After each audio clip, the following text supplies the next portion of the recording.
Buongiorno a tutti, anche quest'anno Cnea Veneto Ovest parteciperà all'edizione 2020 del Festival Città Impresa.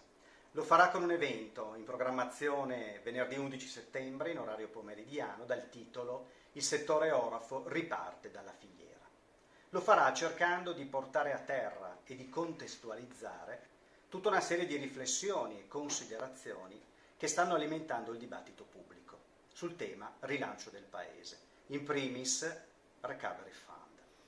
Nello specifico e sfruttando la concomitanza con l'edizione di settembre della Fiera dell'Oro, battezzata Voice, cercherà di partire da una riflessione rivolta ad un progetto di filiera in grado di creare quella giusta sinergia tra grandi, medie e piccole imprese, basandosi sulle nuove generazioni, sull'investimento nei confronti dei giovani e partendo dalle competenze tecniche del settore orafo, tipiche del distretto orafo vicentino.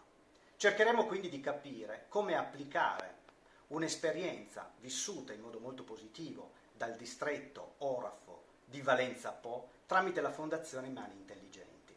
La Fondazione è riuscita sapientemente a creare la giusta sinergia tra i grandi brand bulgari, Damiani, Visconti, le piccole e le micro imprese, con il ruolo strategico delle istituzioni, regione, provincia e comuni. Tutto nell'ottica di ridisegnare l'intero sistema educazionale del settore orafo. Cercheremo quindi di capire come applicare la metodologia e l'approccio al distretto orafo vicentino, auspicando che anche CNA possa contribuire in modo strategico al rilancio dell'intero settore orafo.